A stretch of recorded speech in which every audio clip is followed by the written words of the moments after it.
When Victoria Hayes closed her office door that Tuesday afternoon, James Carter thought he was being fired. The quarterly numbers were solid. His team had exceeded projections by 18%, but logic rarely governed summons to the corner office on the 42nd floor. Through floor-to-ceiling windows, Chicago's skyline stretched in geometric precision below a grid of certainty that mocked the uncertainty knotting his stomach. Victoria didn't look up immediately. She was reading something on her tablet, her expression locked behind designer frames she wore when negotiations turned serious. At 39, she commanded Summit Tech Solutions with the kind of quiet authority that made men twice her age defer without question. James had worked under her for 4 years, learning to read her moods by the set of her shoulders, the angle of her chin. Today, those shoulders carried a tension he'd never witnessed before. The words came without preamble, delivered in a voice that trembled despite her obvious effort at control. "I'm pregnant, the baby's yours." James's mind went to logistics, first maternity leave interim leadership, how this would affect the merger talks with the Seattle firm. It was reflex the way his brain always jumped to problem-solving mode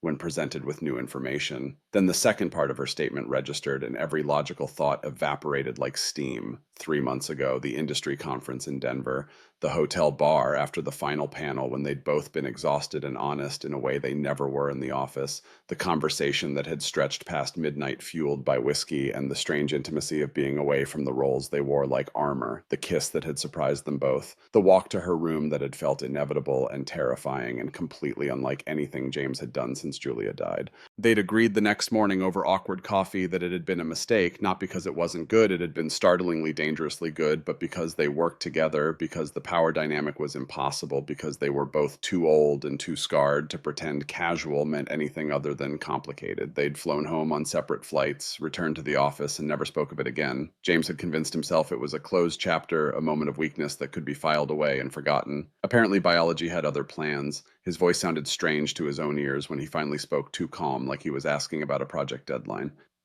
"How far along?" Victoria's hands were clasped so tightly on the desk that her knuckles had gone white. 11 weeks. I found out 6 days ago. I've been to 2 doctors, both confirmed it. I wanted to be absolutely certain before I said anything. 11 weeks. That meant she was almost through the first trimester, the high-risk period for miscarriage, though James hated himself for thinking in those terms. This wasn't a liability to be managed. This was a child, his child. Through the glass walls of her office, James could see the rest of the executive floor continuing its usual rhythm. Assistants moved between cubicles, senior managers hunched over laptops, the familiar choreography of corporate efficiency. None of them could hear what happened in this soundproofed room. Victoria had made sure of that when she'd had it installed 3 years ago, and now James understood why privacy mattered in ways that had nothing to do with corporate espionage.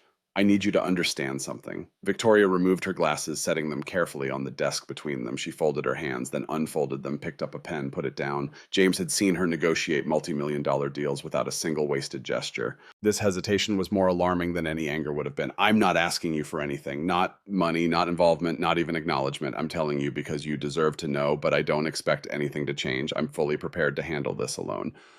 The words sparked something hot in James's chest, an emotion that took him a moment to identify as anger, not at her, but at the assumption underlying her statement. "You think I'd walk away? I think you're a single father with a 7-year-old daughter and a career you've built through incredible discipline." Victoria's expression didn't change, but her voice softened slightly. "I think this is probably the last thing you need in your life right now, and I wouldn't blame you for wanting to pretend this conversation never happened." James stood abruptly, walking to the windows because he needed to move, needed to do something with the energy suddenly coursing through him. Below, the city stretched out in geometric precision, streets and buildings and lives intersecting in patterns that made sense from up here. Down there, in the actual mess of human existence, nothing was ever this clear. The memory came unbidden: Julia's hospital room, the antiseptic smell mixing with something sweet and rotten that he'd later learned was her body shutting down. Emma had been 6 months old, too young to understand why mommy was too weak to hold her. Julia had been diagnosed when Emma was 3 months old, breast cancer aggressive, already metastasized by the time they caught it, dead before their daughter's first birthday. What James remembered most from that time wasn't the medical procedures or the endless decisions about treatment options. It was the look in Julia's eyes when she knew she was dying. Not fear for herself, fear that Emma would grow up without a mother, fear that James would have to do this alone. Her last coherent words to him had been delivered in a morphine haze, her hand gripping his with surprising strength. "Don't let her forget me." He'd spent 6.5 years being both parents, learning to braid hair and pack lunches and explain why mommy can't come to the school play. Emma had asked him exactly once why she doesn't have a mother like other kids. James had knelt down to her eye level, his daughter's face solemn with the weight of a question no 5-year-old should have to ask, and told her that sometimes people we love get sick and don't get better. The truth, because he'd learned that lies, even kind ones, created deeper wounds than honesty ever could. James turned back to face Victoria. I lost my wife when Emma was 6 months old, breast cancer. She was diagnosed when Emma was 3 months, dead before our daughter's first birthday. Victoria started to speak, but James held up a hand. The words needed to come out now, all of them, before his courage failed. Do you know what I remember most from that time? I remember the look in Julia's eyes when she knew she was dying. Not fear for herself, fear that Emma would grow up without a mother, fear that I'd have to do this alone. Her last coherent words to me were, "Don't let her forget me." His hands had curled into fists. James forced them open, forced his voice level. "I've spent 6.5 years being both parents, learning to braid hair and pack lunches and explain why mommy can't come to the school play. Emma has asked me exactly once why she doesn't have a mother like other kids, and I had to tell my 6-year-old daughter that sometimes people we love get sick and don't get better." The silence that followed was absolute. Victoria stared at him like he'd spoken a foreign language, like his response had been so far outside her expectations that she needed time to translate it. When James spoke again, his voice carried the weight of a decision already made. "So, no, Victoria, I'm not walking away. I don't care how complicated this is or how it looks or what it means for our careers. There's a child coming who's going to need a father, and I know exactly what happens when a kid grows up with only one parent because the other one isn't there. I won't let that happen. Not again. Not ever." Victoria's composure finally fractured. Her eyes went bright with something that might have been tears, though she didn't let them fall. "I'm 39 years old. I've spent 20 years building a company. I've never wanted children, never saw them fitting into my life." She laughed, but there was no humor in it. "I've been on birth control since I was 16, never missed a pill, never had a scare. Apparently antibiotics can interfere with hormonal contraceptives. I had a sinus infection in Denver, took a Z-Pack. Didn't think anything of it because why would I?" Her hand moved to her stomach flat, still beneath the expensive fabric of her suit. "And now I can't stop thinking about it, about this little cluster of cells that's going to become a person who will have your eyes, maybe, or my stubbornness, a person who didn't ask to exist but exists anyway because two adults made a decision one night without considering all the variables." Victoria looked up at him, and James saw past the CEO, past the woman who'd built an empire from a garage startup to something raw and terrified underneath. "I don't know if I want this baby, James. I know I should. I know the right answer is supposed to be clear, but I'm terrified and confused and completely out of my depth, and I hate feeling this way." James understood that feeling. He'd lived it when Julia got diagnosed, when the doctors had laid out treatment options that all sounded like different flavors of hopeless, when he'd had to make decisions about his wife's body, her suffering, her final months. Knowing that every choice might be the wrong one, he moved back to the chair but didn't sit. "You don't have to decide everything today, but I need you to hear me. Whatever you choose, you're not doing it alone. If you decide to continue this pregnancy, I'm in fully, completely, not as an obligation or a burden, but as a father who wants to be there." James paused, meeting her eyes directly. "And if you decide you can't do this, I'll support that too, but I need to be part of the conversation. This isn't just happening to you." "You're taking this remarkably well," Victoria said, her laugh shaky. "I'm not. I'm absolutely losing my mind. I just happen to be very good at compartmentalizing." James allowed himself a small smile. "Give me about 3 hours and I'll probably have a complete breakdown in my car." "That's fair." Victoria straightened in her chair, some of her executive composure returning, like armor being donned piece by piece. "I'm scheduling my first real appointment for next week. Ultrasound, full workup. Do you want to be there?" The answer came without hesitation. "Yes. Text me the details. I'll clear my schedule."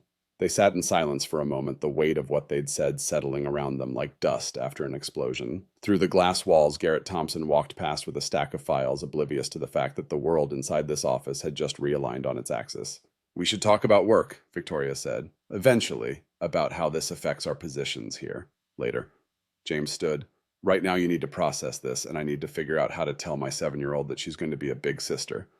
Victoria's eyes widened. "You're going to tell Emma, she's my daughter. I don't keep things from her, not the important stuff." James moved toward the door, then paused with his hand on the handle. "I learned with Julia that kids can handle a lot more truth than we think. It's the lies and the secrets that damage them. What if she hates me? What if she resents the baby? Emma's the most empathetic person I know. She cried for a week when her goldfish died." James looked back at Victoria. "Give her some credit and give yourself some too. You're stronger than you think." I run a Fortune 500 company, James. I know I'm strong. That's not the kind of strength I'm talking about. He left before she could respond, walking through the executive floor with steady steps that belied the chaos in his head. His office was 3 doors down, smaller than Victoria's, but still impressive by corporate standards. James closed the door and sat at his desk, staring at the framed photo of Emma that lived next to his computer. She was grinning in that picture, missing her 2 front teeth, chocolate ice cream smeared on her chin. Julia had taken it 2 months before she died, one of the last good days when she'd had enough strength to take Emma to the park. James kept it there as a reminder of why he worked the hours he did, why he pushed for every promotion and fought for every raise. Now there would be another child, another mouth to feed, another college fund to build another life depending on him to not screw things up. The breakdown he'd predicted came right on schedule. He put his head in his hands and let himself feel it, the terror, the impossibility, the sheer overwhelming magnitude of what came next. He gave himself 5 minutes, then he pulled out his phone and called the one person who might understand. Daniel Morrison answered on the second ring, his brother-in-law's voice carrying the easy warmth that had made him Julia's favorite sibling. James, everything okay? I need to talk. The playground at Emma's school was mostly empty when James arrived for pickup. He was early, deliberately so. He needed time to compose himself to figure out what he was going to say. Through the chain link fence, he could see the second graders streaming out of the building, a chaotic river of backpacks and shouting. Emma spotted him immediately. She always did. His daughter had an uncanny ability to find him in any crowd, some combination of hyper-awareness and love that never failed to make his chest ache. She waved her blonde ponytail, bouncing as she ran toward the gate, and James felt the familiar weight of responsibility settle over him like a cloak. Emma barreled into his legs with the force of a small missile, and he caught her, lifting her into a hug that she was probably getting too old for, but hadn't outgrown yet. She smelled like pencil shavings and the strawberry shampoo she'd insisted on buying last week, familiar scents that anchored him to the present moment. Dad, guess what happened in math today? What happened in math, sweetheart? Emma's face was bright with pride as she launched into an explanation. Mr. Peterson let me explain fractions to the whole class because I got all the problems right, and he said I was a natural teacher. Can you be a teacher when you're also a scientist? Because I still want to study space, but maybe I could teach other people about space too. You can be anything you want as long as you work hard and stay curious.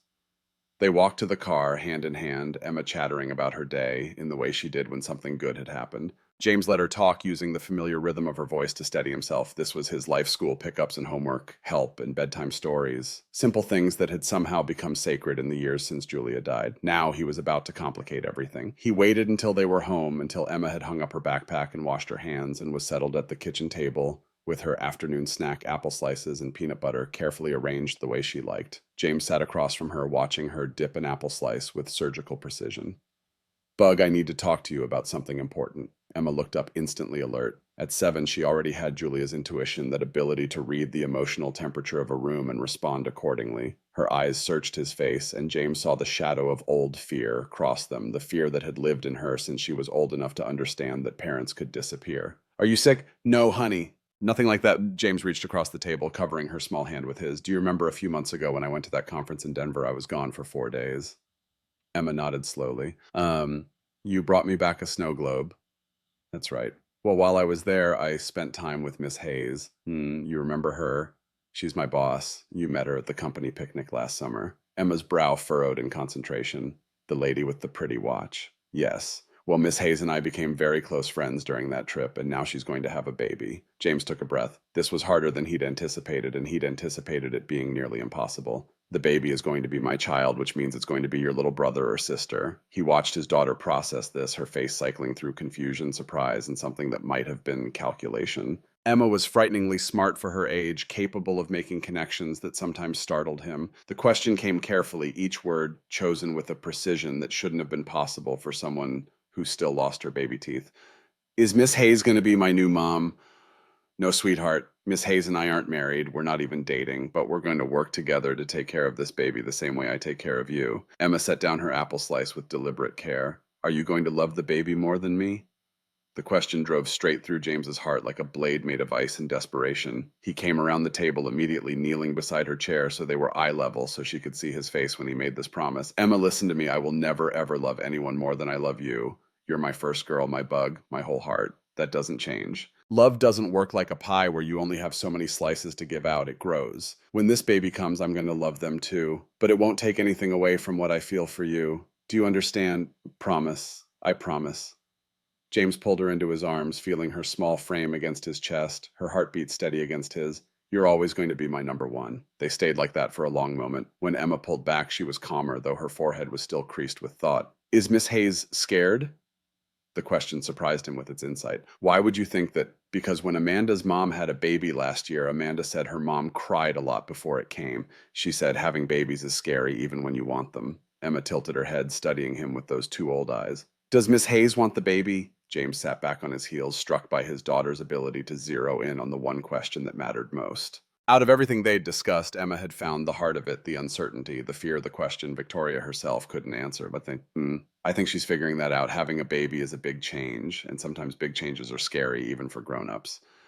Emma considered this with the gravity of a judge weighing evidence, then with the absolute certainty of someone who'd never doubted her father's ability to fix things, she delivered her verdict. You should tell her it's going to be okay. You're really good at being a dad. You can help her learn. Something in James's throat went tight. He reached out and tucked a strand of blonde hair behind Emma's ear, a gesture so familiar it was muscle memory, and felt the weight of her trust settle over him like a blessing he didn't deserve but would fight to honor anyway. You're pretty amazing, you know that. Emma grinned, the tension breaking. I know. Can I have more apple slices? Yes, you can. James got up, moving to the counter to cut more fruit, his hands remarkably steady considering the conversation they'd just had. Behind him, Emma had already returned to her snack, the crisis apparently resolved in her 7-year-old mind, if only adult problems were so easily solved. His phone buzzed in his pocket, and James pulled it out to find a text from Victoria, appointment scheduled for next Wednesday, 2 p.m. I'll send you the address. He typed back, I'll be there. Another buzz. Thank you for everything you said today. I didn't expect... The message cut off mid-sentence. James waited, but no follow-up came. He understood. There were things too complicated to put into words, feelings too new to articulate. They'd figure it out. They had to. That night, after Emma was asleep, James stood in the doorway of her room, watching her breathe. She looked so small under her star-patterned comforter, her blonde hair spread across the pillow. She'd wanted to keep her nightlight on the one shaped like the moon that Julia had bought years ago. It cast soft shadows across the walls, familiar and comforting. A connection to a woman who'd been gone longer than Emma could probably remember. 6.5 years of this. 6.5 years of being everything Emma needed, of making every decision alone, of carrying the full weight of parenthood on his shoulders. James had gotten good at it, better than he'd ever imagined possible when Julia died and left him drowning in grief and terror. Now there would be another child, another set of midnight feedings and first words and skinned knees, another person depending on him to get it right. But this time he wouldn't be completely alone. Victoria would be there. And while they weren't together, while this wasn't the family structure he'd imagined when Julia was alive and they'd talked about having more kids someday, it was something. A partnership built on honesty and mutual respect and a shared commitment to doing right by this child they'd created. It would have to be enough. James's phone buzzed again and he stepped into the hallway, closing Emma's door quietly. Another text from Victoria. I can't sleep. Keep thinking about everything. He sat down on the top step, phone in hand. Me too. Did you tell Emma? Yes. She asked if you were scared. A long pause. Then what did you say? That you're figuring things out, that big changes are scary for everyone. I am scared, terrified, actually. I've run this company through 3 economic downturns and a hostile takeover attempt, and none of that was as frightening as seeing those 2 lines on the pregnancy test. James thought about how to respond, his thumbs hovering over the screen. Fear means you understand what's at stake. That's not a bad thing. How are you so calm about this? I'm not calm, I'm just practiced at functioning while terrified. 6 years of single parenthood will do that. I don't know how to be a mother, James. I don't have the first clue. The confession hit him harder than it should have, maybe because it was so raw, so unlike the woman who'd built an empire through sheer force of will. James thought about Julia, about how she'd been so naturally good with Emma from the moment she was born, how she'd made it look effortless even when he knew she was exhausted, even when the cancer was eating her alive from the inside. But he also thought about himself, about those first terrible months after she died, when he'd had to learn everything from scratch, how to soothe a crying infant at 3 a.m, how to make bottles and change diapers and sing lullabies in his rough, off-key voice, how to be enough when he felt like nothing. Nobody knows how to be a parent until they are one, he typed. You learn, you make mistakes, you try again, and somehow the kid turns out okay. Emma's more than okay. She's extraordinary. She's a good kid, takes after her mom. Another pause longer this time. When Victoria's response came, it made something shift in James's chest. I'm glad you told her that she didn't hate the idea.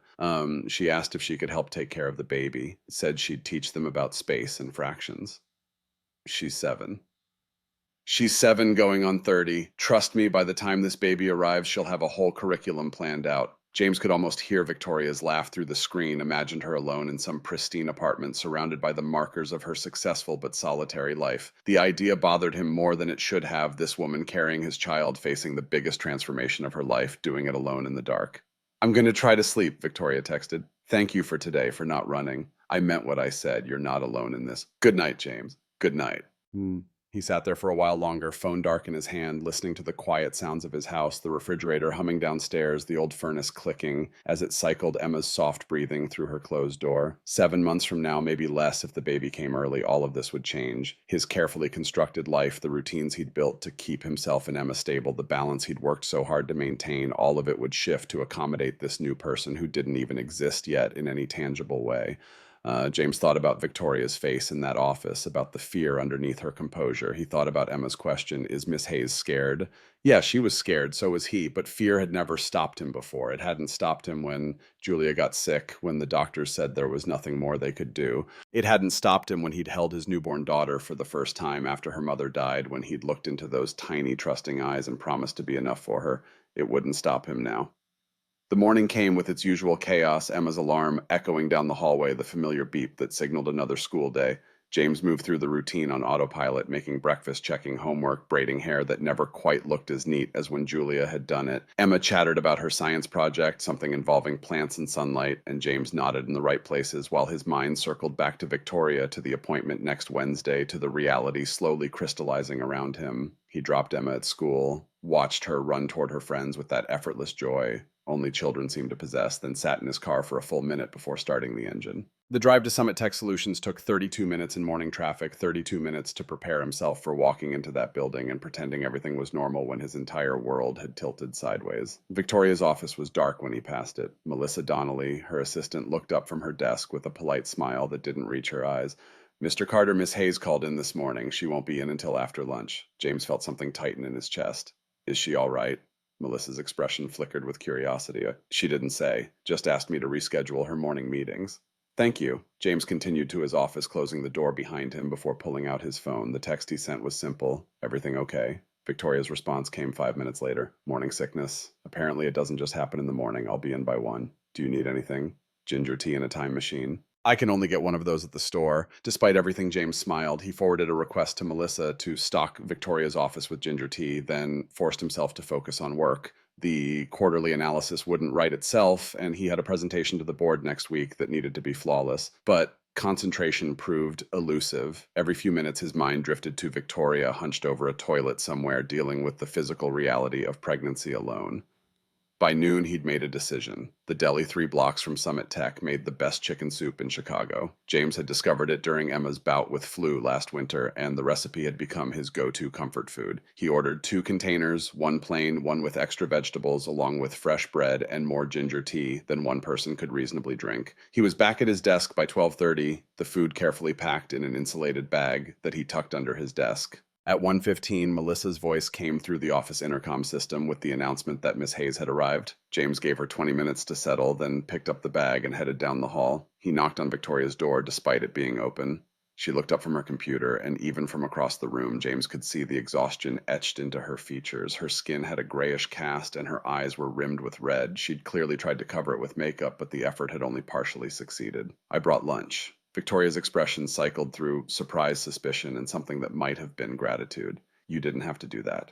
I know. Can I come in? She hesitated, then nodded. James entered, closing the door behind him before setting the bag on the small table by her window. He unpacked the containers, methodically arranging them like an offering to gods he wasn't sure existed, but figured couldn't hurt to appease. Chicken soup. Plain broth if your stomach can't handle anything else, or vegetables if you're feeling ambitious. He glanced at her. Bread, ginger tea, and saltines, because my research this morning said they help with nausea. Victoria stared at the spread, something unreadable crossing her face. You researched morning sickness? I researched everything. Morning sickness, prenatal nutrition, first trimester symptoms, warning signs that require immediate medical attention. James pulled out a chair. I might have gone overboard, but I needed to feel useful. James, Victoria's voice was soft, almost fragile. You're not responsible for taking care of me. I know that too, but I want to. Is that all right? The question hung between them, and James watched something shift in Victoria's expression, a crack in the armor, a glimpse of the woman beneath the CEO. She reached for the plain broth, her movements careful testing. The first sip went down slowly. She waited, clearly bracing for her stomach to rebel. When nothing happened, she took another. They sat in silence while she worked through the broth, and James felt something settle in his chest. Not quite peace, but a sense of rightness of doing what needed to be done. This was what came next. This was how they'd build whatever this was between them, one small gesture at a time, until the structure could hold the weight of what was coming. Wednesday arrived with the weight of a deadline. James had blocked his entire afternoon telling his team he had an important personal matter to attend to. Sophie was at a friend's house. Marcus had arranged it, asking no questions when James said he needed the afternoon free. The clinic was in a medical building downtown, all glass and steel that caught the afternoon sun. James met Victoria in the lobby, both of them awkward in a way they never were at the office. The professional distance that usually defined their interaction had dissolved, leaving them uncertain how to navigate this new territory. Victoria's hand moved to her stomach in a gesture that was becoming familiar, protective, and unconscious. You came. James heard the surprise in her voice, the unspoken question underneath. You're really here.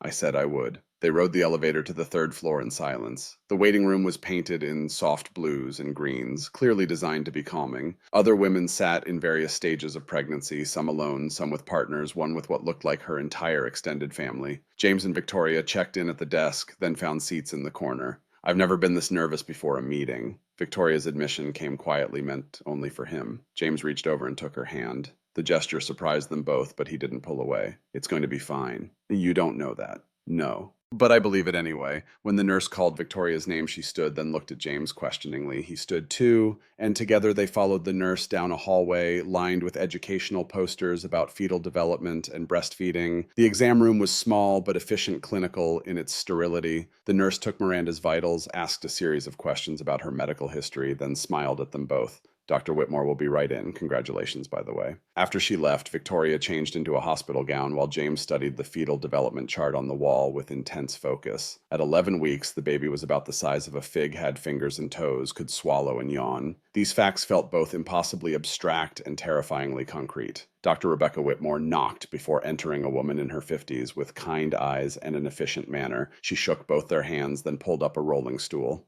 So first pregnancy at 39, you're in good health, no major medical concerns. Your initial blood work looks excellent. How are you feeling? Nauseous, exhausted, emotional. Dr. Whitmore nodded her expression, conveying that she'd heard this litany 1,000 times before. All completely normal. The first trimester is usually the hardest in terms of symptoms. She glanced at James. And you're the father? Yes. Good. Partner support makes a tremendous difference. Dr. Whitmore turned back to Victoria. Let's take a look at this baby, shall we?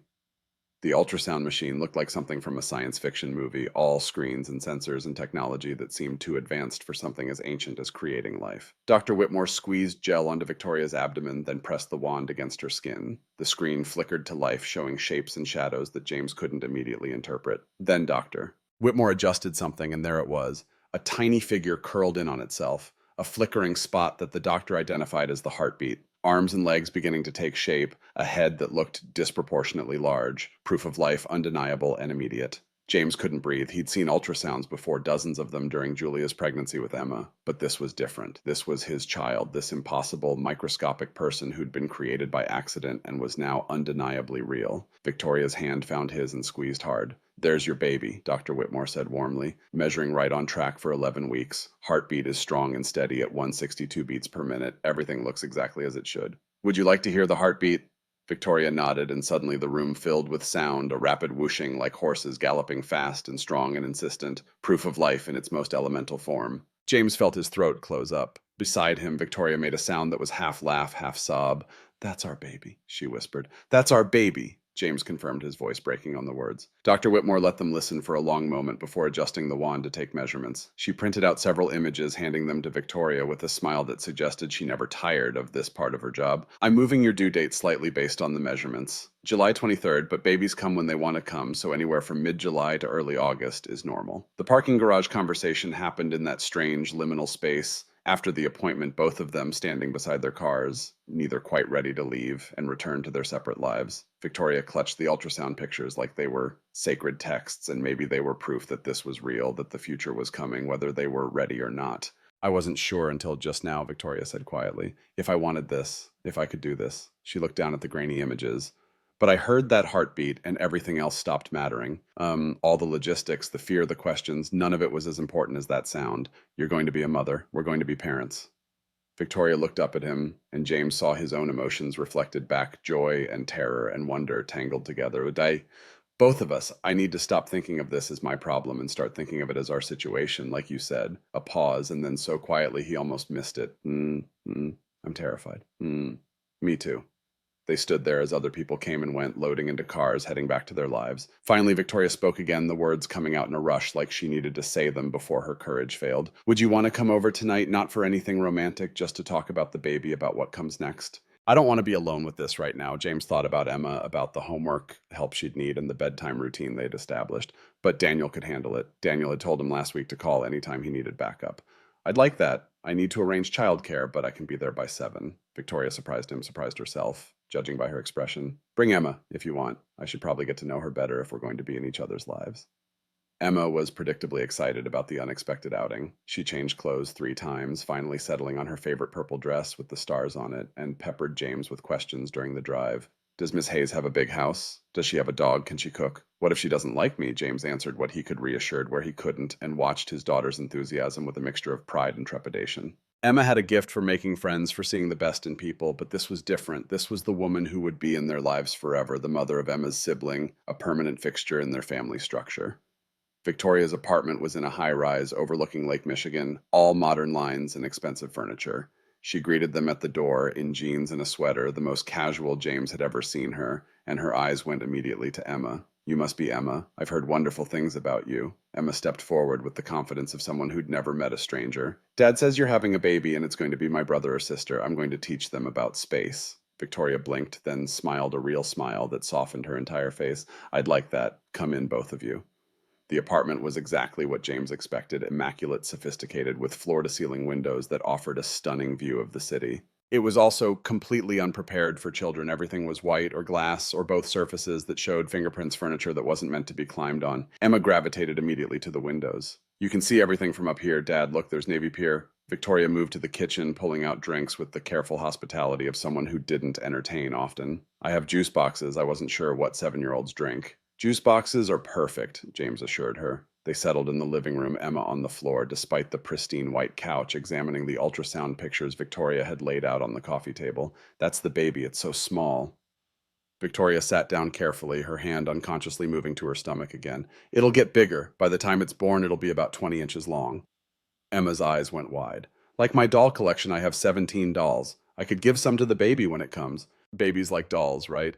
I think so, though we don't know yet if it's a boy or girl. Emma delivered her verdict with the absolute certainty of her generation. Boys can like dolls too. My friend James has 3 baby dolls, and he takes really good care of them. He says when he grows up, he wants to be a dad like mine. Something in James's throat tightened again. Victoria glanced at him, and in her expression he saw understanding recognition of what it meant that his daughter had grown up thinking being a father like James was something to aspire to. They ordered pizza Emma's choice and ate while Emma entertained them with stories about school, her friends, her upcoming science project. Victoria listened with genuine interest, asking questions that showed she was actually paying attention, not just humoring a child. After dinner, Emma settled on the couch with her tablet while James and Victoria moved to the kitchen under the pretense of cleaning up. They worked in companionable silence, a rhythm developing naturally between them, James washing Victoria, drying, both of them hyper-aware of the other's presence in the small space. She's amazing. Victoria's voice was quiet. You've done an incredible job with her. She makes it easy. She's naturally kind. Victoria paused in her drying, looking at him over the dish towel. I needed to see this. What you do, how you parent. I keep thinking I'm going to fail at this, that I'm going to be terrible at being a mother because I've spent my whole life focused on work instead of relationships. James set down the glass he'd been washing, turning to face her fully. I wasn't naturally good at it. When Julia died, I was a disaster. I couldn't figure out how to work the bottle warmer. I forgot to burp Emma, and she'd spit up all over both of us. I once put her diaper on backward and didn't realize until it leaked everywhere. He smiled at the memories, painful then, but softened now by time and distance. But I kept trying. Eventually, through sheer repetition, I got better. That's all parenting is, showing up every day and trying your best. Victoria wiped her eyes quickly, her composure cracking again. I'm so emotional lately. Everything makes me cry. Hormones. That's normal too. From the living room, Emma's voice called out, Miss Hayes, can I ask you something? They both moved back to find Emma still on the couch, but her tablet was down. She looked between them with serious eyes, and James recognized the expression, his daughter working up to a question that mattered. What is it, sweetheart? Emma's gaze fixed on Victoria. When the baby comes, are you going to live with us, or is the baby going to have 2 houses? The question hung in the air, simple and complex, all at once. James and Victoria exchanged glances, and he saw his own uncertainty reflected in her face. They hadn't discussed this, hadn't gotten anywhere close to planning logistics that far ahead. James sat down on the arm of the couch. We haven't figured that out yet. What do you think would be best? Emma considered this with the gravity of a judge weighing a verdict. I think the baby should have both parents together, like Amanda's baby brother. He lives with both his parents. She paused. But I know you and Miss Hayes aren't married, so maybe that's different. Victoria's voice was gentle when she responded. It is different. Your dad and I are friends. We're going to work together to take care of the baby, but we might not live in the same house. But you could visit us and we could visit you. Definitely, James added. Emma seemed satisfied with this answer. She returned to her tablet, and the adults moved back to the kitchen, but the question lingered between them, a reminder that decisions would need to be made, structures built, futures planned. They stayed until Emma started yawning, her head drooping toward the couch cushion. James scooped her up, and she wrapped her arms around his neck, automatically, already half asleep. At the door, Victoria touched his arm. Thank you for coming, for bringing her. This helped more than you know. Same time next week, Victoria smiled. I'd like that. Driving home with Emma asleep in the back seat, James felt something shift inside him. This was real now, not just an abstract concept or a problem to be solved, but an actual future taking shape. In 7 months, there would be another child, another person who depended on him, another life to protect and nurture and love. But this time, he wouldn't be completely alone. Victoria would be there, imperfect and scared and figuring things out just like he was, but there. And somehow that made all the difference. The next morning at the office, James noticed something, whispers among senior staff. Stephen Brooks, the COO, in a closed-door meeting with Richard Hamilton, a board member known for being old school, traditional, ruthless. Hamilton had never liked Victoria's aggressive leadership style, had made no secret of his belief that the company would be better served by more conservative management. James overheard a fragment as he passed the conference room, Hamilton's voice carrying through the supposedly soundproof walls. Medical situation, interim leadership, proper protocols. He realized with a cold certainty that somehow word was getting out, or Hamilton was fishing. Either way, trouble was coming, gathering like storm clouds on a distant horizon. James pulled out his phone and texted Victoria. We might have a problem. Call me when you can. Victoria's response came immediately. In meeting. Call you at lunch. James had a bad feeling, the kind of instinct that had served him well in his years of navigating corporate politics. The storm was gathering, and Victoria didn't even know yet. But she would soon. They both would. And when it came, they'd face it together. 3 weeks settled into a rhythm that felt almost sustainable. Victoria was 14 weeks pregnant now, the nausea beginning to ease slightly, though exhaustion still claimed her most afternoons. James and Victoria had established a pattern weekly dinners at her apartment with Emma, careful conversations about prenatal vitamins and doctor's appointments, a partnership that felt more solid with each passing day. Then Tuesday morning shattered the fragile equilibrium. James was in a strategy meeting with the senior leadership team reviewing quarterly projections that would determine next year's budget allocations. The numbers demanded his full attention, but his mind kept drifting to the text Victoria had sent that morning about feeling unusually tired, about a dull ache in her lower back that wouldn't quite resolve. Melissa Donnelly appeared in the doorway, her face drained of color in a way that made James's stomach drop before she'd spoken a word. She caught his eye, mouthed something he couldn't parse, but the urgency was unmistakable, the kind of alarm that bypassed professional courtesy and went straight to primal fear. James excused himself, following Melissa into the hallway where she kept her voice low enough that the others wouldn't hear. It's Ms. Hayes. She collapsed in her office about 10 minutes ago. The paramedics are with her now. The next moments blurred into fragments running down the corridor, bursting through Victoria's door to find 2 EMTs crouched beside her chair. Victoria sat with an oxygen mask over her face, smaller somehow than he'd ever seen her, her skin carrying that grayish cast he remembered from Julia's worst days. But worse than the pallor, worse than the medical equipment crowding her normally pristine office, was the blood on her skirt. James was beside her before conscious thought intervened. Victoria, what happened? The female paramedic intercepted him with a hand on his chest, professional but firm. Are you family?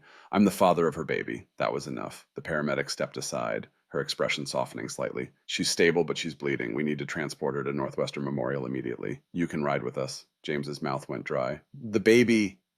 We won't know until the doctors examine her, but time matters. Victoria pulled the oxygen mask down slightly, her voice muffled but audible. James, I'm scared. He took her hand, gripping tight enough to feel her pulse racing against his palm. I know, but you're not alone. The ambulance ride became a sensory assault, sirens wailing, the smell of antiseptic mixing with Victoria's fierce-wet medical jargon flying between the paramedics in a language James only half understood. Victoria kept her eyes closed, but her hand never left his fingers, digging in with desperate strength. James pulled out his phone with his free hand, fumbling to dial Daniel. I need you to pick up Emma from school. Something's happened with Victoria. Daniel's voice carried instant concern. Is she all right? I don't know yet. Just please get Emma. I'll call when I know more. The waiting room at Northwestern Memorial could have been any hospital anywhere. The same institutional beige, the same fluorescent lighting that made everyone look half dead, the same smell of fear and cleaning products. James paced, checking his phone every 30 seconds, as if that would make time move faster, make doctors materialize with good news instead of the devastating alternatives his mind kept constructing. 47 minutes. That's how long he waited before a doctor emerged, still wearing scrubs, her expression carefully neutral in a way that made James's heart hammer against his ribs. Mr. Carter, I'm Dr. Catherine Brennan. Miss Hayes asked me to speak with you. She gestured to a quiet corner away from the other families clustered in their own private hells. James followed his legs, feeling disconnected from his body. The bleeding was caused by a subchorionic hematoma, essentially a collection of blood between the uterine wall and the gestational sac. Dr. Brennan's explanation came in the clipped, efficient tones of someone who'd delivered similar news countless times. It's not uncommon in early pregnancy, but it can be serious. James forced the question through his constricted throat. The baby. Baby's heartbeat is still strong, but Ms. Hayes is at high risk for further complications. She's going to need complete bed rest for the foreseeable future, no work, minimal physical activity, constant monitoring. The relief that the baby was alive warred with terror about what came next, about how Victoria would handle being sidelined, about the practical impossibilities of complete bed rest for a woman who ran a Fortune 500 company. Can I see her? She's being moved to a room now. Give us about 20 minutes. Those 20 minutes felt like excavating time from solid rock. James called Daniel back with an update, texted his team that he wouldn't return today, and tried to organize his spiraling thoughts into something resembling a plan. When a nurse finally led him to Victoria's room, he found her propped up in bed with an IV snaking into her arm monitors, beeping their steady confirmation that she and the baby were still here, still fighting. Victoria's eyes found his immediately, and he saw the question before she voiced it. The baby's okay, Dr. Brennan told me. James pulled a chair close to the bed, sitting down hard enough that the legs scraped against linoleum.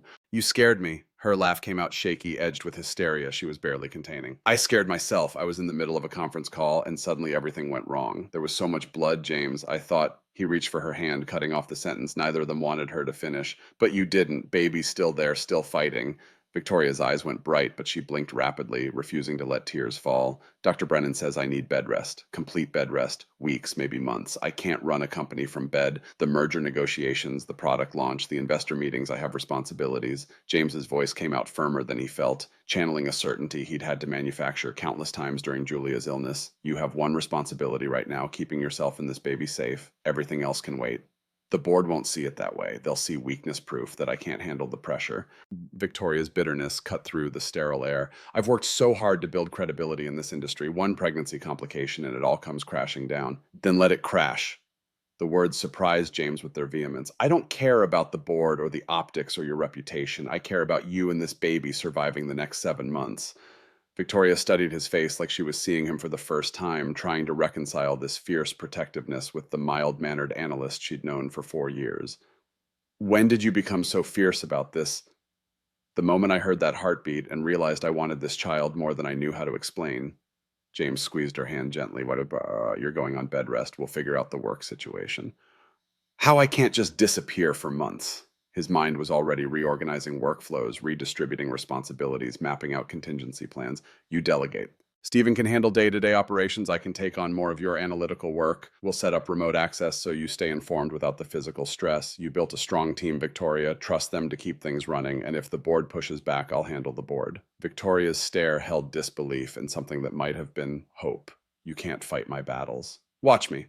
Dr. Brennan returned with details that transformed abstract concepts into concrete constraints. The hematoma was medium-sized, not the worst she'd seen, but concerning enough to warrant serious precautions. Victoria would stay in the hospital 48 hours for observation. If everything remained stable, she could go home under strict instructions. No stairs, if avoidable bathroom privileges, only everything else happening in bed or on the couch, no lifting, anything heavier than a phone, no stress. The doctor's gaze shifted to James. She's going to need help. Someone to bring meals, assist with basic needs, keep her company, family nearby. Victoria shook her head and James saw vulnerability flash across her features before she could mask it. Parents are in Seattle. I have colleagues, but no one I'd ask to do that. I'll do it. The words came automatically inevitable. Both women turned to him. Victoria's protest arrived on cue. You have a daughter, a job, a life, and you have a baby that needs its mother alive and healthy. We'll make it work. Dr. Brennan nodded approvingly, already moving on to discharge instructions and warning signs. After she left, the silence felt heavier, weighted with everything unspoken. That night, James dozed in an uncomfortable hospital chair while Victoria slept fitfully between nurse checks. He called Emma before her bedtime, keeping his voice cheerful despite fluorescent lights and the constant mechanical symphony of monitors. Emma's question came instantly cutting through his careful optimism. Is Ms. Hayes okay? She's going to be fine, the baby too, but she needs to rest for a while, so I'm going to help take care of her. Like when I had the flu and you stayed home from work? Exactly like that. Emma's voice brightened with an idea. Can I make her a card with drawings that made me feel better when I was sick? James's throat tightened around words that wouldn't quite form. I think she'd love that bug. Tell her I hope she feels better soon, and tell the baby to be good and not scare everyone. I will. Love you. Love you too, Dad. The next morning brought a parade of doctors and tests. Everything looked stable. Bleeding had stopped baby's heartbeat strong at 164 beats per minute. Victoria's vitals good. By afternoon, Dr. Brennan cleared her for discharge with stern reminders about the bed rest requirements. I'm serious about this. No cheating. Your body needs time to heal, and that baby needs a stable environment to grow. Push yourself too hard, and we could be looking at a very different outcome. The words hung heavy as James drove Victoria to her apartment, watching her stare out the window with one hand resting protectively on her still flat stomach. I keep thinking about all the things I need to do, emails I need to send, decisions that need to be made. Her voice was barely audible. And then I think about what Dr. Brennan said about pushing too hard, and I get terrified all over again. James navigated through midday traffic, choosing his words carefully. So, we take it one day at a time, 1 hour if that's all you can manage. Getting Victoria settled felt surreal, this woman who commanded boardrooms and negotiated multi-million-dollar deals, now relegated to a couch dependent on others for basic needs. James brought pillows from her bedroom, arranged them so she could recline comfortably, filled water bottles, organized medications, set her phone and laptop within easy reach. This is going to drive me crazy. Victoria's frustration leaked through despite her obvious effort at control. Just sitting here. Then we'll find ways to make it bearable. Books, movies work in small doses when you feel up to it. James pulled up a chair. Emma wants to make you cards. She'll probably send one every day if I let her. Something in Victoria's expression softened, the executive armor cracking to reveal genuine emotion underneath. She's a sweet kid. She's worried about you, about the baby. James paused, weighing whether to share Emma's insight. She asked me last night if the baby was scared when you got sick. What did you tell her? That the baby was safe because you were being brave. Victoria's eyes went bright with unshed tears. I don't feel brave. I feel terrified and out of control and completely useless. Brave doesn't mean not scared. It means being scared and doing it anyway. James leaned forward. You're choosing to protect this baby even though it's costing you everything you've worked for. That's the definition of bravery. Before Victoria could respond, Stephen Brooks appeared at her apartment door at 8 the next morning, his usually friendly face tight with concern that immediately set James on edge. Stephen had been Victoria's COO for 5 years, her right hand in building Summit Tech into what it was today. His presence here now meant the trouble James had sensed gathering had arrived. The board called an emergency meeting. Stephen didn't waste time on pleasantries. They want to discuss interim leadership given your medical situation. Victoria sat up straighter on the couch, ignoring James's warning look. What did you tell them? That you're recovering and will provide updates as appropriate. Stephen's glance toward James carried apology and frustration in equal measure. But Victoria, they're nervous. Hamilton is already making noise about this being a sign of instability in leadership. Victoria's voice came out sharp as broken glass. Hamilton has wanted my job since the Seattle merger fell through. This has nothing to do with actual concern. I know that, but optics matter. Stephen shifted uncomfortably. No offense, but having Ms. Hayes, senior analyst, playing nursemaid isn't helping the perception that she's in control. James kept his voice flat, refusing to take the bait. I don't care about perception. I care about her health. I understand. I'm just telling you what I'm hearing. Stephen turned back to Victoria. The board wants a conference call tomorrow. They want assurances that the company won't suffer during your recovery. After Stephen left, silence settled over the apartment like ash after a fire. James could see Victoria's mind working, calculating angles and strategies, even from her horizontal position. Don't, he said quietly. Don't sacrifice your health to prove a point to the board. They'll respect you or they won't, but you can't control that from here. Victoria's frustration boiled over. If I show weakness now, I'll never recover my position. They'll use this pregnancy as evidence that I can't handle the pressure that women executives are a liability. I've seen it happen to other women in this industry. One personal crisis and suddenly they're encouraged to step back, take a less demanding role, let the men handle the important decisions. James understood her fear had watched similar dynamics play out throughout his career, but he also knew that her life and their baby's life were worth more than any corporate title. Then we fight that battle when you're healthy enough to fight it properly. Right now, you focus on staying pregnant. That's the only thing that matters. Later that day, James was called into a meeting with Robert Thornton, his department head, and a man he'd always respected for his straightforward management style. The meeting request had come without explanation, marked only as urgent, and James felt dread coiling in his stomach as he walked to Thornton's office. Robert gestured him to a chair, his expression carrying a discomfort that made James's pulse quicken. "James, I need to talk to you about the senior director position." The promotion. James had been under consideration for months. His track record was excellent. His team respected him. The position felt like a natural next step. More importantly, it came with a 40% salary increase and equity stake. He'd been counting on that money, planning to use the extra income for Emma's college fund for the financial cushion that single parenthood required. The selection committee met yesterday. Robert's pause stretched too long. They've decided to go with another candidate. James felt the gut punch but kept his face neutral. Years of corporate politics teaching him to never show weakness. "Can I ask why?" Robert's discomfort intensified. Officially, they felt the other candidate had more focused availability for the increased responsibilities. Unofficially, a sigh that carried genuine regret. "James, you're excellent at your job, but you've missed 3 executive meetings in the last 2 weeks. You're leaving early most days, and word is you're involved in a complicated personal situation with senior leadership. They're concerned about your judgment and your ability to maintain professional boundaries." The words landed like blows, each one a consequence of choices James didn't regret but couldn't afford. "I see. For what it's worth, I advocated for you. I think you're the best person for the job." Robert's sincerity was evident. "But the committee felt this situation presents too many potential conflicts." James thanked him mechanically and left, making it to his car in the parking garage before the full weight hit him. He sat behind the wheel, running calculations in his head. Medical bills from Victoria's hospital stay, his own expenses for Emma, the baby coming with all its costs, and now no promotion to offset any of it. The 40% increase he'd been counting on had just evaporated, leaving him staring at a budget that wouldn't stretch far enough. He'd known there would be consequences to his choices. Knowing abstractly and facing the concrete reality proved to be entirely different things. James pulled out his phone, looked at the photo of Victoria from the hospital, at the ultrasound image of their daughter. The sacrifice was real, tangible, measured in dollars he couldn't afford to lose. But looking at those images, he knew he'd make the same choice again in a heartbeat. Some things were worth more than money. Some battles were worth losing. He didn't tell Victoria about the promotion when he returned to her apartment that evening.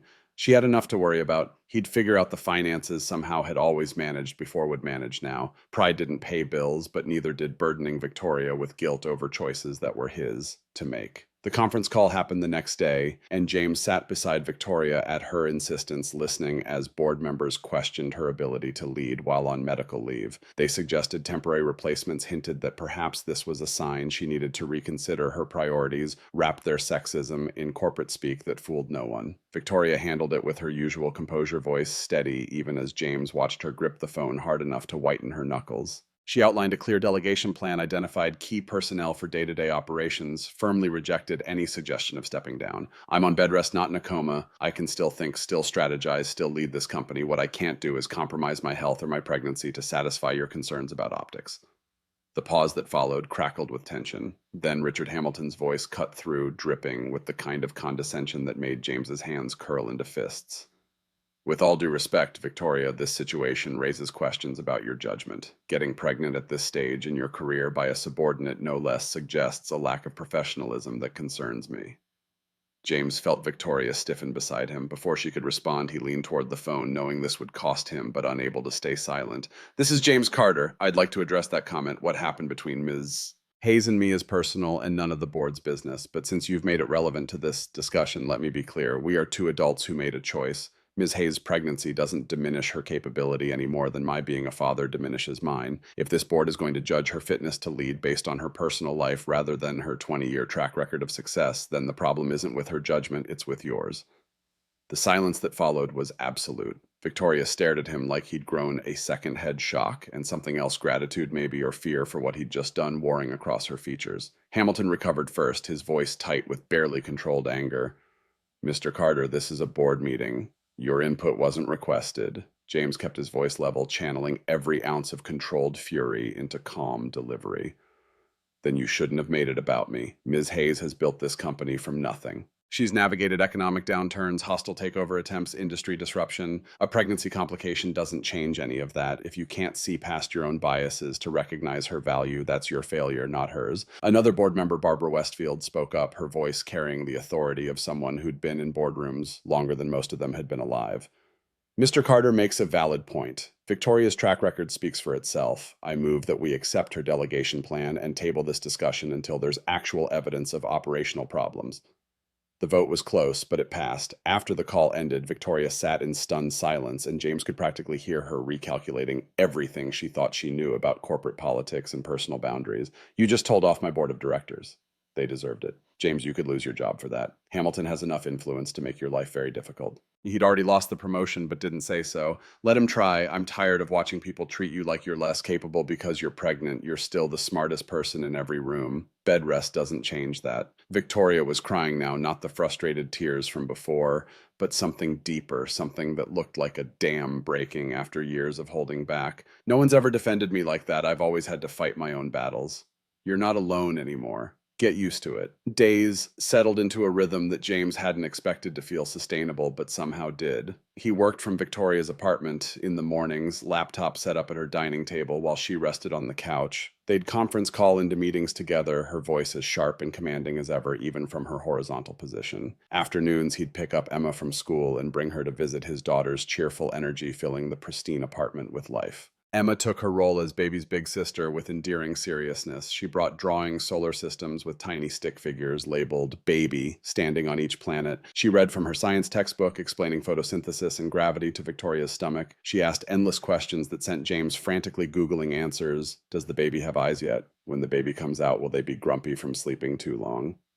Victoria smiled at these visits, and James realized they were becoming the highlight of her days. Emma had a gift for making the unbearable bearable, for finding joy in the smallest moments. 3 weeks into bed, rest brought the 16-week ultrasound appointment. James had arranged for Daniel to watch Emma at school, wanting this moment to be just for them, him and Victoria, and whatever they were about to learn. Dr. Rebecca Whitmore greeted them with her usual professional warmth, reviewing Victoria's chart with practiced efficiency.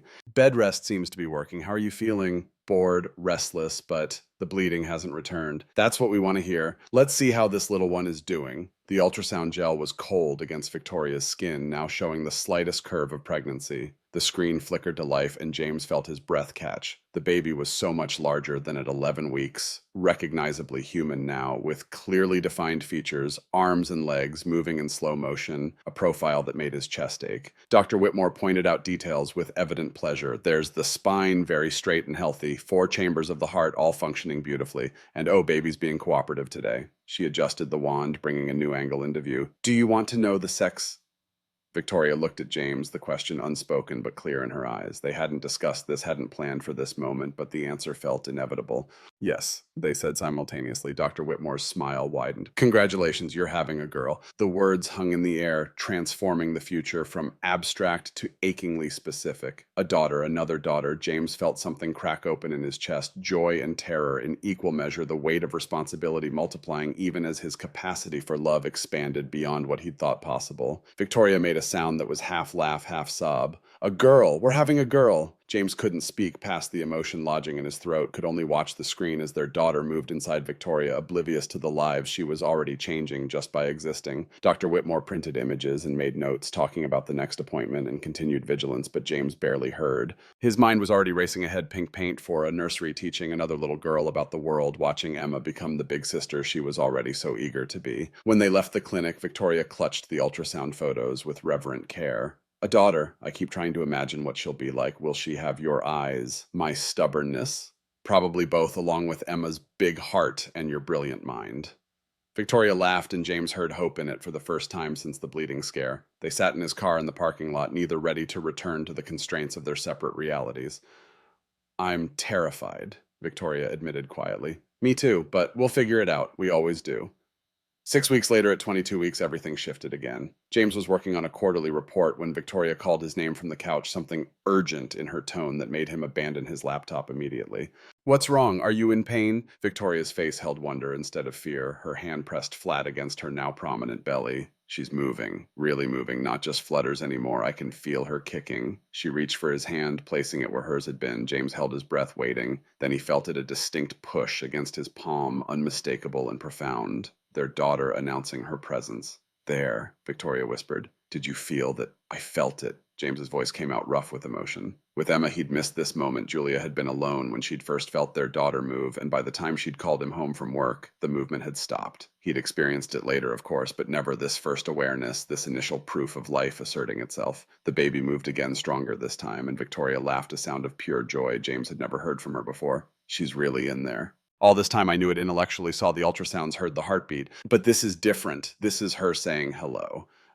James kept his hand where it was, feeling their daughter move beneath his palm, and something fundamental shifted in his understanding of what they were building together. Not just co-parenting, not just a partnership of convenience, but something real and lasting and terrifyingly important. That evening, after Victoria fell asleep on the couch, James finally opened the envelope he'd been avoiding all week. Medical bills from her hospital stay, $8,400 even after insurance, plus Emma's summer camp deposit, non-refundable, $1,200, plus rent due in 10 days. $2,100. He did the math in his head. Checking account had $4,200 savings earmarked for Emma's college, held $12,000. But touching that felt like failing Julia credit card, already carrying $3,000 from Emma's emergency appendectomy last year. Without the promotion he'd lost, this was unsustainable. The baby coming meant formula diapers, clothes, childcare expenses that would only multiply. James felt panic rising, but pushed it down, knowing that panic solved nothing. He stepped outside Victoria's apartment to make a call he'd hoped to avoid. Daniel answered on the second ring. Hey, James, everything okay? Yeah, mostly. Listen, I need to ask you something. I need to borrow some money. How much? 5,000. I'll pay you back. I just need a few months. Daniel cut him off with immediate assurance. Of course, I'll transfer it tomorrow. You don't need to explain. But James did explain the hospital bills, the lost promotion he hadn't told anyone about, the baby coming, and the financial reality that didn't care about his good intentions. Daniel listened without interruption, then delivered his verdict. James, you're doing an incredible thing. Taking responsibility like this, Rachel would be proud of you. James's throat tightened around words that wouldn't form. I'm not sure about that. I'm barely keeping my head above water. You're keeping your head above water while taking care of two kids and a woman carrying your child. That's more than most men could do. And James, don't be too proud to ask for help. You've got people who care about you. The validation helped, but it didn't change the numbers. James went back inside, looked at Victoria sleeping peacefully at the curve of her belly where their daughter grew, and made peace with the fact that some sacrifices were worth making even when they hurt. Emma's shift in behavior started subtly quieter than usual, less enthusiastic about visiting Victoria, answering, I guess so, when James asked if she wanted to go, instead of her usual eagerness. 3 days later, her teacher pulled James aside at pickup. Emma's been a bit distracted lately, not participating as much in class. Is everything all right at home? James reassured her. They were going through changes, promised to talk to Emma, and spent the drive home trying to figure out how to navigate this conversation. That evening, making dinner in their own kitchen for the first time in days, Emma finally broke. Do you even remember my science fair is tomorrow? James froze, and in that frozen moment, he saw the truth written across his daughter's face he'd completely forgotten. Emma was supposed to present her solar system project, had been working on it for weeks. He'd promised to help her practice her presentation tonight. Emma, I'm so sorry. Her face crumpled, 7 years of holding herself together, finally breaking apart. You promised you'd help me practice. You promised lots of things, but then you're always with her. You love the baby more than me. You love Ms. Hayes more than me. I hate the baby. She ran to her room door, slamming with enough force to rattle the walls. James stood in the kitchen, frozen by the realization that his worst fear had manifested. Emma feeling displaced, unloved, exactly what he'd sworn would never happen. He gave her a minute to cry, then went to her room and knocked softly. Bug, can I come in? Go away. Emma, I need to talk to you, please. Long silence, then a grudging, fine. James entered to find Emma face down on her bed, shoulders shaking. He sat on the edge of the mattress, hand on her back, and let her cry herself out before speaking. You're right. I forgot about your science fair. I broke my promise, and that's not okay. I'm really, really sorry. Emma rolled over, face blotchy from crying. You're always with her now. You're gone all the time. And when you are here, you're on the phone with her. And the baby isn't even born yet, and you already love it more. James pulled her into his lap, even though she was getting too big for it, feeling her small frame against his chest, her heartbeat racing with hurt and anger. Emma, listen to me. I don't love the baby more than you. I could never love anyone more than you. You're my first girl, my bug, the person who made me a father. The baby is important, yes, and Ms. Hayes needs help right now because she's sick, but that doesn't mean you're less important. Emma sniffled against his shirt. It feels like I'm less important.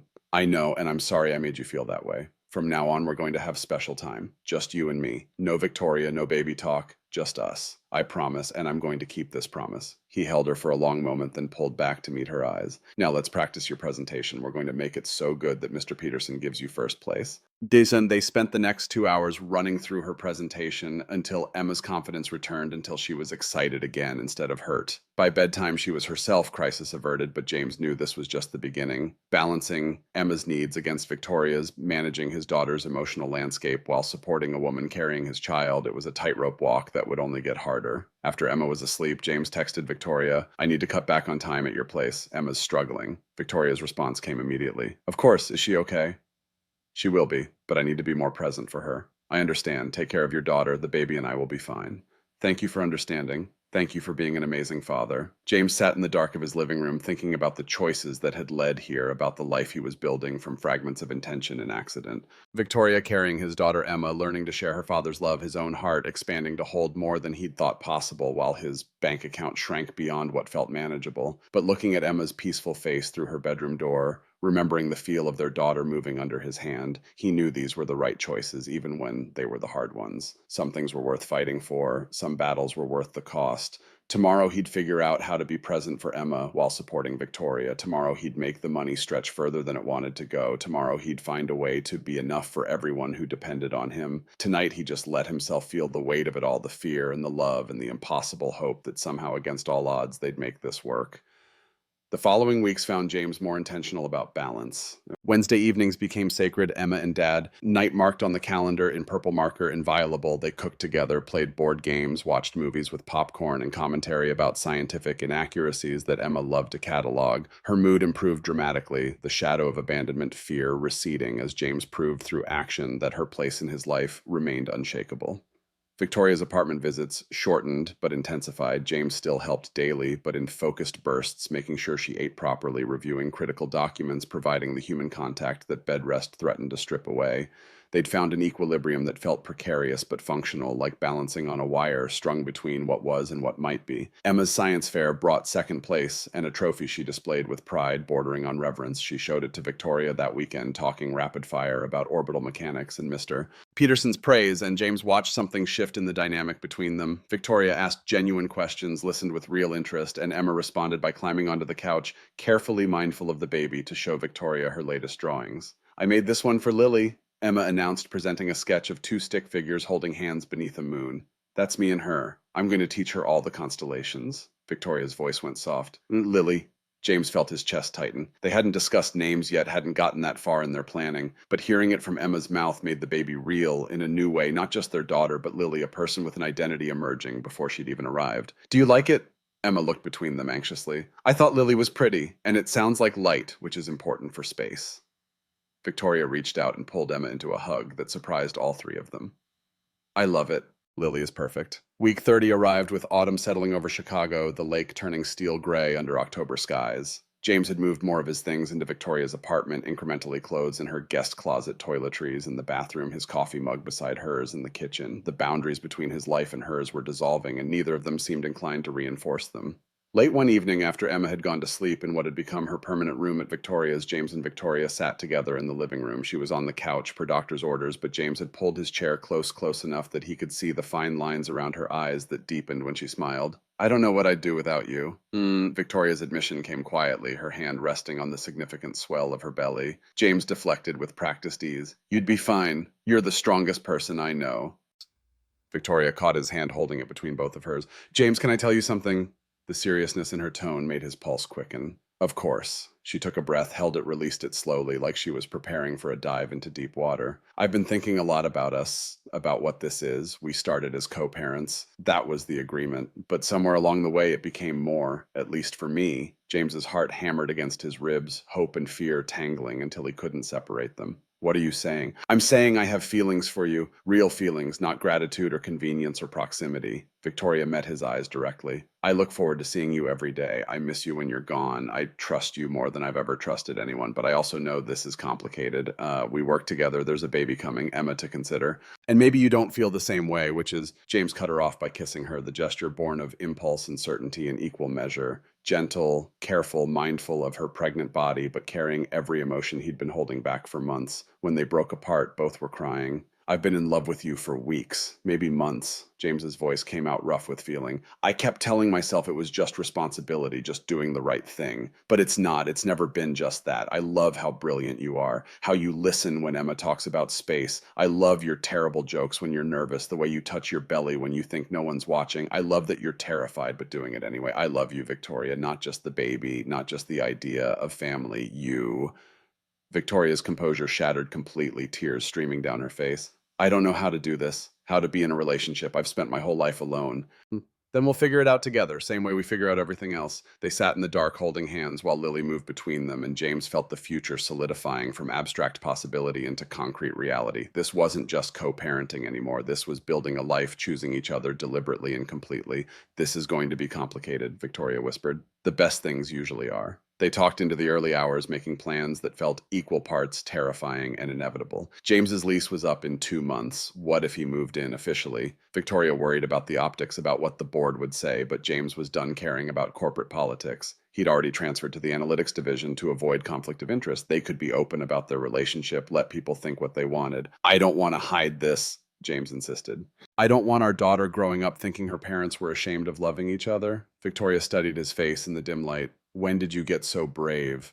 When I realized what I'd lose if I stayed scared. 4 days later, at 34 weeks, everything changed. It was Wednesday evening, late, James working through Victoria's maternity leave transition plan while she shifted restlessly on the couch. Emma slept in her room down the hall door, decorated with glow-in-the-dark stars she and Victoria had stuck up together last weekend. The apartment had transformed from sterile showcase to lived-in home evidence of their merged lives scattered across every surface. Victoria had been complaining about her back all day, dismissing it as normal third trimester discomfort. Dr. Whitmore had warned that the final weeks would be physically demanding, especially combined with prolonged bed rest. James had suggested calling the doctor twice, but Victoria had insisted she was fine, just uncomfortable. Then she gasped, hand flying to her belly, face draining of color in a way that made James abandon his laptop immediately. What's wrong? Is it the baby? I don't know. Something felt. Another gasp cut off her words, and she doubled over as far as her pregnant belly allowed. Oh, no, no, no, no. James saw the wetness spreading across the couch cushions at the same moment Victoria did, understanding, arriving with nauseating clarity. Her water had broken 6 weeks early. We need to go to the hospital now. He was already moving, grabbing the hospital bag they'd packed optimistically at 30 weeks, pulling out his phone to call for help. Victoria's voice came out, strangled with panic. It's too early. She's not supposed to come for 6 more weeks. James, something's wrong.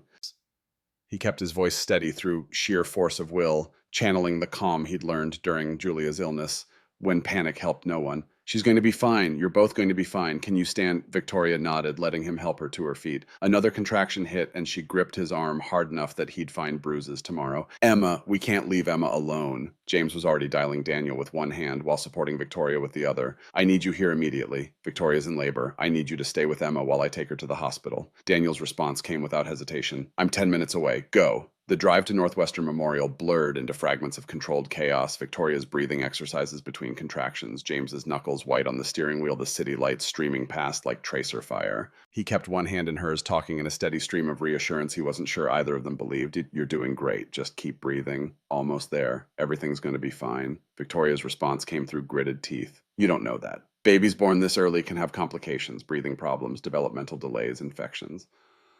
They can also be completely healthy. Emma was born at 36 weeks, and she's perfect. Another contraction stronger this time, and James had to focus on the road as Victoria squeezed his hand with desperate strength. We're here. Hold on. The emergency room staff had been alerted by Victoria's OB and were waiting with a wheelchair. They whisked her away immediately while James dealt with admissions paperwork, his hands shaking so badly he could barely sign his name. By the time he was allowed into the labor and delivery ward, Victoria was already in a hospital gown hooked to monitors, showing their daughter's heartbeat and contractions coming with increasing frequency. Dr. Catherine Brennan was there, not Dr. Whitmore, but a specialist in high-risk deliveries, her presence suggesting the situation was more serious than James wanted to acknowledge. She was reviewing Victoria's chart with the kind of focused intensity that made his stomach drop. The baby's in distress. Heart rate is dropping with each contraction. Dr. Brennan's delivery was clinical efficient, leaving no room for false comfort. We need to do an emergency C-section. Victoria's voice came out sharp with fear. No, I wanted natural birth. We discussed this. I know, but things have changed. Your daughter needs to come out now, and she needs to come out safely.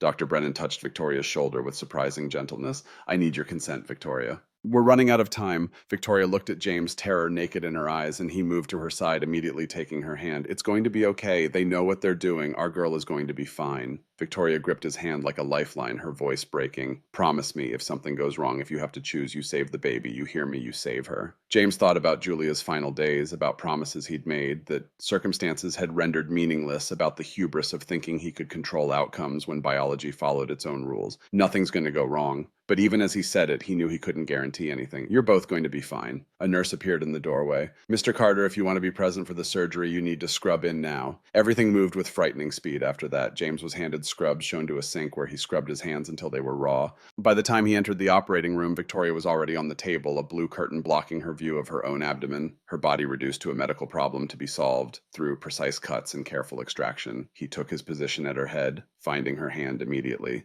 She was shaking despite the warm blankets piled on her, and James leaned close, speaking directly into her ear. I'm scared. Her admission came barely above a whisper. I know. Me too. But we're in this together, remember? In a few minutes we're going to meet our daughter. Focus on that. The surgery took less than 10 minutes but stretched like hours. James kept his eyes on Victoria's face, not wanting to see what was happening beyond the curtain, and talked to her in a continuous stream, reminding her of Emma's excitement about being a big sister, the nursery they'd finally set up last week, all the dreams they'd built around this baby who was about to arrive, whether they were ready or not.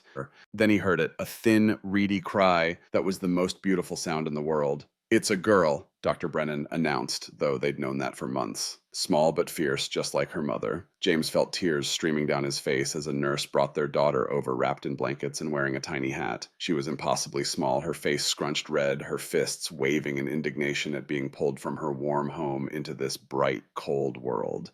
Victoria, look at her. She's perfect. Victoria turned her head, and the sound she made was somewhere between a laugh and a sob. She's so small. 4 pounds, 3 ounces, the nurse confirmed. Her lungs sound strong. We'll need to take her to the NICU for observation, given her gestational age, but she's breathing on her own. That's an excellent sign. Victoria's voice came out desperate. Can I hold her? Please, just for a second. The nurse placed Lily against Victoria's chest for a brief moment, and James watched as his daughter opened eyes that were dark and indeterminate blue, seeming to focus on her mother's face with an intensity that stole his breath. Hi, baby. Hi, Lily, we've been waiting for you. All too soon, the nurse had to take Lily to the NICU for assessment. James watched them go, his heart following that tiny bundle, even as he stayed with Victoria while they finished the surgery. The fear that had been a constant hum since Victoria's water broke shifted into something more specific, not whether their daughter would survive, but what challenges she might face in the weeks ahead. Victoria drifted in and out of sleep and recovery while James sat beside her, unable to rest. His phone buzzed with a message from Daniel confirming Emma was asleep and asking for updates. James sent back a photo of Victoria sleeping, adding, "You have a baby sister, Lily Rachel. She's in NICU, but doing well." Emma's response was immediate, all caps enthusiasm. Can I come see her? Tomorrow, Bug. Let your new sister settle in first. Okay, but I'm so excited I might explode. James smiled despite his exhaustion, imagining Emma's face when she met Lily, already planning how to explain NICU protocols to a 7-year-old who would want to hold her sister immediately. Dr. Brennan appeared a few hours later with an update that James had been simultaneously dreading and desperate for. She's stable and doing well. Breathing without assistance, maintaining her temperature, taking small amounts of formula. She'll need to stay in NICU for monitoring probably 2 to 3 weeks given her prematurity, but I'm optimistic about her progress. Relief hit James like a physical force, making his knees weak. Can we see her once Victoria is cleared from recovery? Absolutely. But when Victoria was finally wheeled to the NICU, they scrubbed in with the thoroughness of surgeons, then were shown to an isolette where their daughter lay beneath warming lights. She looked even smaller, surrounded by medical equipment monitors, tracking her every breath and heartbeat, technology keeping watch over this fragile new life. Victoria reached through the porthole, her finger stroking Lily's tiny hand. The baby's fingers curled reflexively around hers, and Victoria started crying again. She's holding my hand. James put his arm around Victoria's shoulders, both of them transfixed. She knows her mama. They stayed for hours, taking turns reaching in to touch their daughter, memorizing every detail of her face. When Victoria finally had to return to her room for rest, she went reluctantly looking back at the isolette until it disappeared from view. Emma arrived the next morning with Daniel armed with drawings and a stuffed giraffe nearly as big as she was. Her eyes went wide when she saw Lily through the NICU glass. "She's so tiny, Dad. She's like a little doll." James lifted Emma so she could see better. "She'll get bigger. You were small like that once, too." "Can I hold her?" "Not yet, Bug. She needs to stay warm and monitored for a while, but you can talk to her. The nurses say babies can hear familiar voices." Emma pressed close to the glass, her face serious with the weight of responsibility. Hi, Lily. I'm your big sister, Emma. I brought you a giraffe because giraffes are the best animals. They can see really far because they're so tall and they have purple tongues, which is cool. When you're bigger, I'm going to teach you about space and how to read and everything you need to know about being awesome. James watched his daughters, one chattering excitedly, one sleeping peacefully in her isolette, and felt his heart expand beyond what he'd thought anatomically possible. This was his family now, complicated and unconventional and absolutely perfect. Victoria was released from the hospital 3 days later, though Lily remained in NICU. The transition was brutal in ways James hadn't fully anticipated. Leaving the hospital without her baby felt fundamentally wrong to Victoria, a violation of some primal instinct that motherhood had awakened. She cried the entire drive to her apartment, and James held her hand, understanding in a way only another parent could the particular cruelty of this separation. They fell into a new routine built around NICU visiting hours. Mornings, James took Emma to school, then met Victoria at the hospital where they'd spend hours with Lily. Afternoons, they worked remotely from the NICU waiting room, staying close in case the nurses needed them. Evenings, Emma joined for brief visits before bedtime, reading her science textbook to Lily. Through the isolette walls, convinced her sister could hear and benefit from early education.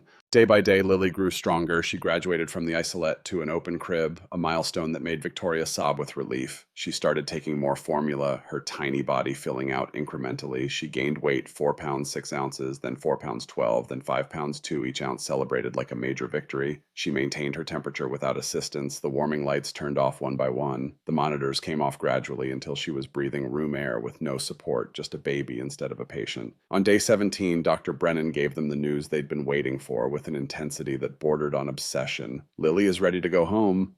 Victoria burst into tears. James just held her, his own eyes suspiciously bright, while Emma jumped up and down, shrieking with joy loud enough that a nurse had to remind her this was a hospital. The drive home with Lily was the most terrifying experience of James's life, and he'd done it before with Emma. Every bump felt catastrophic, every other car too close, every traffic light a potential disaster. Victoria sat in the back with the car seat, her hand resting protectively on Lily's chest, feeling her breathe, counting each breath like precious currency. Emma had insisted on decorating Victoria's apartment with welcome home signs and balloons in shades of pink and purple. When they walked in with Lily, she presented her sister with a carefully wrapped gift, a mobile of planets and stars to hang over her crib, so she can learn about space while she sleeps. That night, after Emma had gone to sleep and Lily was settled in the bassinet beside Victoria's bed, James and Victoria sat together on the couch they'd occupied for so many months. The couch where this had all begun, where they'd navigated bed rest and fear and the slow transformation from co-parents to something more. We did it. Victoria's head rested on James's shoulder, exhaustion and relief in equal measure. We actually did it. You had doubts. So many doubts. I thought I'd be terrible at this, that I'd panic the first time she cried, or mess up feeding her, or drop her, or any of the thousand catastrophes I imagined. Victoria laughed softly. And she cried an hour ago, and I didn't panic. I just picked her up and held her until she settled. It felt natural, like maybe I can actually do this. I told you that you could. Victoria lifted her head to look at him, something shifting in her expression. You've told me a lot of things over the past months, that I wasn't alone, that I could be both a CEO and a mother, that you loved me. I didn't believe most of them at the time. She kissed him softly. And now I believe all of them. I love you, James Carter. I love the way you show up, the way you fight for what matters, the way you made me believe I deserve to be fought for. You do deserve it. You deserve everything. From the bedroom, Lily made a small sound, not quite a cry, just a sleepy protest. They both froze listening, but she settled back into sleep without intervention. I should probably be in there close in case she needs me. Victoria started to stand, but James caught her hand. We should probably be in there. Victoria studied his face in the dim light. Are you asking to stay the night, or are you asking for more than that? I'm asking for whatever you're willing to give. One night or every night, your choice. Victoria's response came without hesitation. Every night. I want every night, James. I want to wake up with you beside me and fall asleep knowing you're there. I want Emma running through the apartment and Lily crying at 2 a.m. and all the messy, complicated reality of actually being a family. Then that's what we'll have. They moved to the bedroom, James settling beside Victoria in the bed where he'd never slept before, despite all the nights he'd spent in her apartment. Lily slept in her bassinet within arm's reach, her tiny chest rising and falling with steady breaths that were the most beautiful sight James had ever witnessed. In the darkness, Victoria's voice came quietly. I need to tell you something about work. James tensed slightly, sensing the weight behind her words. What about it? I've been thinking about what you said about Julia and how you regretted all the time you spent chasing career advancement instead of being present, about how none of that mattered when she got sick. Victoria turned to face him, her features barely visible in the ambient light from the hallway. I don't want to have those regrets. I don't want to miss Lily's childhood because I was too focused on board meetings and quarterly reports. What are you saying? I'm saying I'm going to step back, not quit. I love Summit Tech too much for that, but I'm going to restructure my role, delegate more work, reasonable hours instead of 60-hour weeks, actually use my parental leave instead of checking emails from the hospital. She took his hand. I built that company to create something meaningful, but this, you and Emma and Lily, this is what's actually meaningful. I don't want to sacrifice it for anything. James pulled her closer, mindful of her still healing incision. The board might not like that. The board can adjust or replace me. Either way, I'll be fine. Victoria smiled in the darkness. You were right about something else, too. If I lost Summit Tech, I could build something new, but I can't build a new family. This is irreplaceable. Have I mentioned lately that I love you? Not in the last hour. I was starting to worry. James kissed her, then long and slow and full of promise for everything that came next. When they broke apart, Lily was making small sounds that meant she'd be demanding food soon. I'll get her, James offered, but Victoria was already moving. We'll get her together. And that James thought while watching Victoria lift their daughter from the bassinet with capable hands that had learned this choreography in just 17 days was the perfect metaphor for everything they'd built. Through crisis and fear and uncertainty, they'd created something real and lasting, not despite the complications, but because they'd faced them together. 6 months transformed chaos into something resembling normal. Victoria had restructured her role at Summit Tech, focusing on strategy while Stephen handled daily operations. The board had grumbled initially, but when the company's performance didn't suffer, actually improved under the distributed leadership model, even Richard Hamilton had grudgingly backed down. James had settled fully into Victoria's apartment, his old lease a distant memory. Emma's room was decorated with space posters and physics equations she'd started learning from YouTube videos. Lily's nursery held the mobile Emma had given her, planets spinning slowly above a crib that rarely stayed empty long enough to appreciate. One Saturday in June, Chicago spread out in perfect summer glory beneath Victoria's windows. James woke to find Victoria already awake beside him, watching him with an intensity that made his pulse quicken. What? He reached for her, pulling her close. Marry me.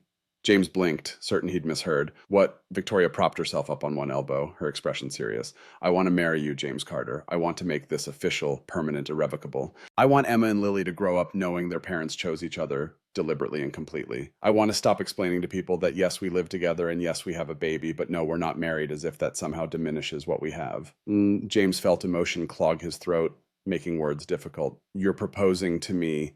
I'm proposing to us, to our family, to building a life that doesn't require qualifiers or explanations. Victoria's voice carried certainty he'd come to recognize as her trademark. So what do you say? Will you marry me?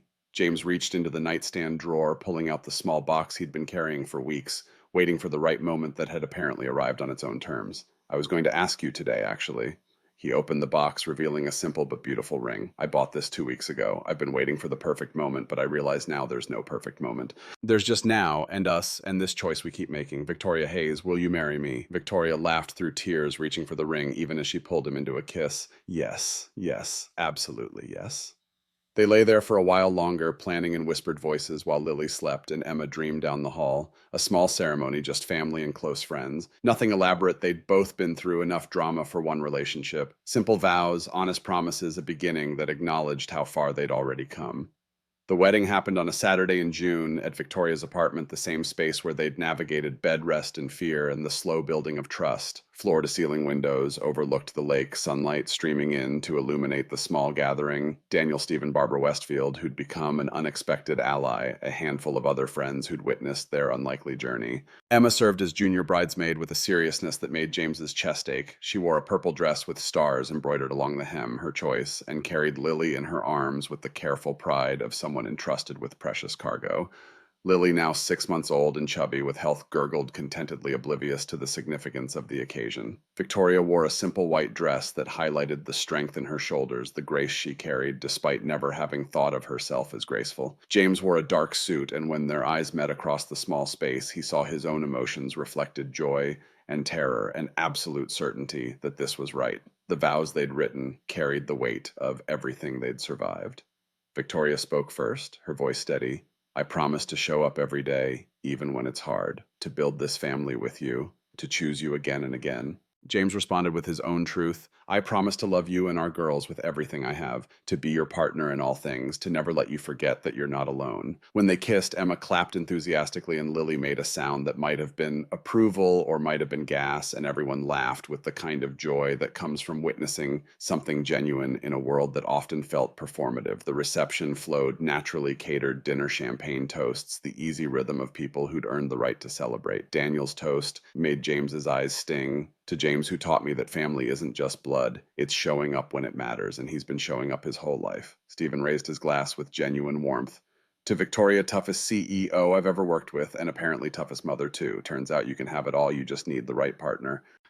Emma insisted on her own toast delivered with apple juice instead of champagne. To my dad and Victoria, you guys are pretty cool for old people. And to Lily, the best baby sister ever, even though she drools a lot. More laughter, and James felt the weight of the past year settling into memory, the sharp edges softening into something he could carry without bleeding. Later, after guests had left and Emma was asleep in her room and Lily fed and down for the night, James and Victoria stood on their balcony watching Chicago settle into its nighttime rhythm, still in their wedding clothes, neither ready to let the day end quite yet. This is nice, Victoria said, leaning against him. Which part? All of it. The wedding, the family, this moment. She turned to face him. A year ago, I was convinced my life was complete. Had everything I needed: career, independence, control. I had no idea what I was missing. James kissed the top of her head, breathing in the scent of her shampoo mixed with baby powder and the faint residue of champagne. I was terrified a year ago, thought I'd figured out my life, Emma and me against the world. Didn't think I had room for anyone else, didn't think I was brave enough to try. I'm glad we were both wrong. Me too. They stood in comfortable silence, the kind that only came from having weathered storms together, and emerged stronger for it. From inside, Lily made small sounds, not crying, just making her presence known. Victoria moved to check on her, and James followed, watching as she lifted their daughter from the bassinet. Emma appeared in the doorway, rubbing sleep from her eyes. Did I miss something? Just Lily saying hello, come here, bug. All four of them ended up in the master bedroom, Emma on the bed, James and Victoria sitting with Lily between them. This was the family they'd built, not through perfect planning or ideal circumstances, but through choice. Daily choice to show up, to try to love, even when it was hard, especially when it was hard. Emma yawned, already half asleep again. Can I sleep with you guys tonight, just this once? Victoria and James exchanged glances, the kind of silent communication that had developed over months of partnership. Victoria smiled. Of course you can. They settled Emma on one side, Lily and her bassinet on the other, Victoria in the middle with James's arm around her. Perfect chaos, exactly as it should be. James thought about Rachel, about promises made and kept. Emma would never forget her mother. James made sure of that through stories and photos and visits to her grave. But Emma would also know what it meant to be part of a whole family, to be loved by two parents who chose each other and chose their daughters every single day. Lily made a contented sound in her sleep. Emma's breathing evened out. Victoria's hand found his in the darkness. I love you, she whispered. I love you too. Thank you for giving me something worth fighting for.